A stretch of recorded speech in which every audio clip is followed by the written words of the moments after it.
سے اللہ کے وجود کو اور اللہ کی قدرت کو ثابت کرتا ہے۔ تو ہمیں بھی صبح و شام ہم گزرتے ہیں، اللہ کی نشانیاں دیکھتے ہیں، ہمیں اس پہ ایمان کو اپنے بڑھانا چاہیے۔ اور وما یؤمن اکثرهم باللہ الا وهم مشرکون، اس میں شرک کی مذمت بیان ہو رہی ہے کہ دنیا میں زیادہ تر لوگ مشرک ہی ہیں، آج بھی شرک کرنے والے دنیا میں زیادہ ہیں۔ تو اللہ نے گویا انسان سے شکایت کی ہے کہ اللہ پہ ایمان لا کے بھی شرک کر رہا ہوتا ہے وہ، تو مشرک کا ایمان وہ قابل اعتبار نہیں ہے، تو اس میں شرک کی مذمت بیان ہو گئی۔ پھر اللہ کے عذاب سے ڈرنا، افامنوا ان تأتیہم غاشیۃ من عذاب اللہ، کہ ہمیں اللہ کے عذاب سے ڈرنے کا حکم ہے۔ دیکھیں اللہ تعالیٰ نے اپنے حبیب صلی اللہ علیہ وسلم سے وعدہ کیا تھا کہ آپ کی موجودگی میں ان پہ عذاب نہیں آئے گا، پھر بھی کوئی قدرتی آفت بھی آتی، بادل آتے، آپ خوفزدہ ہو جاتے اور مسجد کی طرف چلے جاتے۔ تو یہ اس کو کہتے ہیں ورع، یعنی تقوی سے اوپر کا درجہ ہے کہ آپ کو نہیں پتا کہ یہ عذاب ہے یا ایک قدرتی بارش کا انتظام ہو رہا ہے، لیکن آپ کے دل میں اتنا خوف کہ آپ یہی سمجھیں کہ شاید یہ میری بدعمالیوں کی سزا مجھے مل رہی ہے۔ تو یہ حالانکہ آپ بدعمل نہ بھی ہوں تو بھی ڈریں آپ۔ جیسے حضرت عائشہ رضی اللہ تعالی عنہا نے نبی صلی اللہ علیہ وسلم سے عرض کیا، یا رسول اللہ، یہ جو قرآن میں آتا ہے کہ نیک لوگ اللہ سے ڈرتے ہیں، تو کیا اس سے وہ لوگ مراد ہیں جو گناہ کرتے ہیں پھر اللہ سے ڈرتے ہیں؟ آپ نے فرمایا نہیں، یہ وہ لوگ ہیں جو گناہوں سے بچتے ہیں پھر بھی اللہ سے ڈرتے ہیں۔ تو ہم تو کسی کھاتے میں نہیں، ہم تو گناہ کر کے بھی نہیں ڈر رہے ہوتے۔ تو شریعت میں مقصود یہ ہے کہ آپ برائی سے بچو پھر بھی اللہ سے ڈرو۔ تو الایمان بین الخوف والرجاء، ایمان امید اور خوف کے درمیان میں ہے، امید بھی ہونی چاہیے، ساتھ ساتھ خوف بھی چلنا چاہیے۔ اور قل ھذہ سبیلی ادعو الی اللہ، اس میں اللہ کی طرف لوگوں کو بلانے کی فضیلت ہے۔ کتنا بہترین کام ہے، یعنی لوگوں کو اللہ کی طرف بلانا۔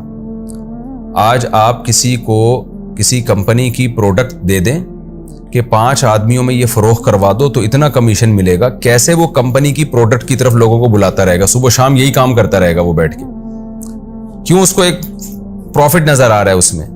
تو نبی نے کیا بتایا کہ نبی صلی اللہ علیہ وسلم اس کائنات میں سب سے افضل ترین انسان ہے، لیکن ان کی ذمہ داری کیا ہے؟ ظاہر افضل ترین شخصیت کو کام بھی سب سے افضل دیا جائے گا، تو نبی اس کائنات میں سب سے افضل، ان کو کام بھی سب سے افضل دیا گیا، وہ کیا ہے؟ اللہ کی طرف بلانا۔ تو اس سے داعی کی، جو لوگ لوگوں کو دین کی طرف بلاتے ہیں، پردے کی طرف، نماز کی طرف، زنا سے بچانے کی طرف، نکاح کی طرف، اور شرک سے بچانے کی طرف، اور قبر پرستی سے بچانے کی طرف، ماں باپ کے حقوق کی طرف، حلال کھانے کی طرف، یہ ساری چیزیں اسلام کی دعوت کہلائیں گی۔ تو جو لوگ بھی یہ کام کرتے ہیں وہ اللہ کی نظر میں ان کا مقام بہت زیادہ ہے۔ تو یہ بھی ہمیں اس آیت سے دعوت الی اللہ کی فضیلت معلوم ہوتی ہے، اور اس کے لیے کوئی خاص طریقہ شریعت میں متعین نہیں ہے، جو طریقہ جس وقت سوٹیبل ہو وہ طریقہ اختیار کرنا دعوت الی اللہ کہلائے گا، چاہے وہ فیس بک کے ذریعے ہو، یوٹیوب کے ذریعے ہو، چاہے وہ پیدل جماعت میں نکل کے ہو، چاہے وہ جہازوں میں سفر کر کے ہو، کسی بھی، چاہے وہ ڈیبیٹ کر کے ہو، چاہے وہ لٹریچر کے ذریعے ہو۔ تو جو لوگ بھی جس طرح سے بھی دین کی دعوت دنیا میں پھیلا سکتے ہیں، تفسیر قرآن کے ذریعے ہو، واعظ و نصیحت کے ذریعے ہو، تو ان کو چاہیے کہ اس دعوت میں اپنا حصہ ڈالیں، کیونکہ یہ پیغمبروں والا کام ہے اور اس کی فضیلت سب سے زیادہ۔ تو یہ بھی پتہ چلا، اور اللہ نے یہ بھی کہہ دیا کہ یہ جو دعوت کا کام ہے یہ صرف پیغمبر کا نہیں ہے، وَمَنِ اتَّبَعَنِي، جو نبی کو فالو کریں گے ان کا بھی یہ کام ہے۔ تو ہمیں اپنے کاموں میں سے دیگر جتنے کام ہیں ان میں سے تھوڑا سا ٹائم ہمیں دعوت الی اللہ کے لیے بھی نکالنا چاہیے۔ ایک نقطے کی بات یہ بھی پتہ چلی کہ داعی الی اللہ کو علی بصیرتن ہونا چاہیے۔ نبی نے کیا فرمایا؟ میرا کام ہے اللہ کی طرف بلانا علی بصیرتن، بصیرت کے ساتھ۔ جو شخص دین کی طرف بلا رہا ہے اسے خود ہی دین کے برحق ہونے میں شبہات ہے تو وہ کیا دعوت دے گا؟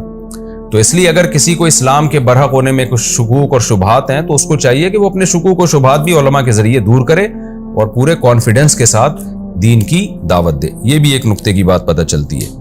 اور وما ارسلنا من قبلک الا رجالا نوحی الیہم، نبی صلی اللہ علیہ وسلم کے بشر ہونے کا اور مرد ہونے کا بھی پتہ چلتا ہے۔ یہ جو نبی کو نور کہہ دیا جاتا ہے، اگر ہدایت کے لحاظ سے نور کہا جائے پھر تو ٹھیک ہے، لیکن آپ ماہیت کے لحاظ سے جو آپ انسان تھے، مٹی سے اللہ نے آدم کو بنایا اور اسی آدم کی اولاد میں اللہ تعالیٰ نے محمد صلی اللہ علیہ وسلم کو پیدا کیا، اور آپ مرد تھے، مرد جو نکاح بھی کرتے ہیں پھر جن کی اولاد ہوتی ہیں، تو وہ تمام بشری لوازمات کے ساتھ نبی صلی اللہ علیہ وسلم دنیا میں آئے ہیں۔ آج کل جو یہ کہا جاتا ہے نبی انسان نہیں ہے، بشر نہیں ہے، دیکھنے میں بشر تھے، حقیقت میں بشر نہیں تھے، اصل میں تو نور تھے، تو یہ سب باتیں اس آیت کے بالکل خلاف ہیں اور کفریہ عقیدہ ہے یہ.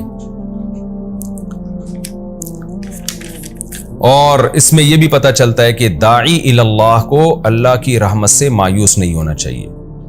قرآن نے کیا کہا؟ پچھلے پیغمبروں میں جب اللہ کی طرف سے آزمائشیں آئی ہیں تو اتنی آزمائشیں آئی ہیں کہ پیغمبروں کو بھی مایوسی ہونے لگی تھی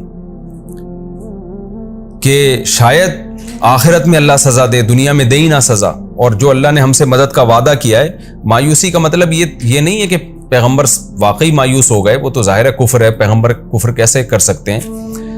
علماء نے اس کا مفہوم یہ بیان کیا ہے کہ پیغمبروں سے جب اللہ نے وعدہ کیا نا تو پیغمبر یہ سمجھنے لگے کہ یہ وعدہ فلاں ٹائم میں پورا ہو جائے گا کیونکہ اس میں ہماری آزمائش بہت زیادہ ہو چکی ہوگی، لیکن اللہ نے اس کو اور زیادہ ڈیلے کیا.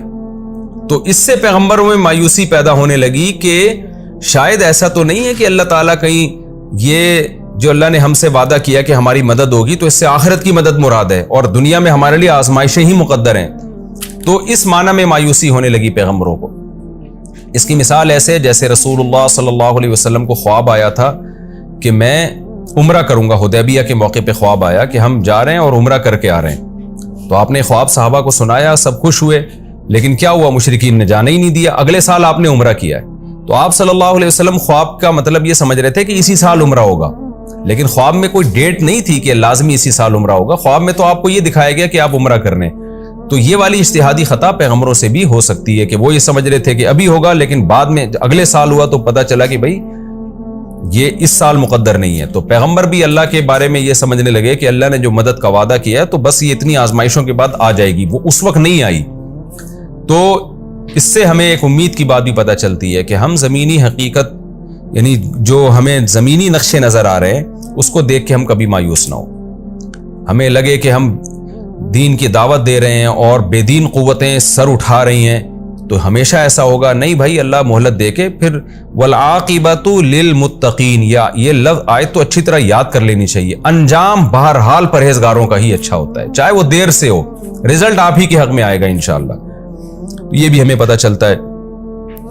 اور اچھا، ایک بہت اہم سوال ہے سورہ یوسف سے متعلق، بس اس سوال کا جواب دے کے میں آج کے لیکچر کو ختم کرتا ہوں.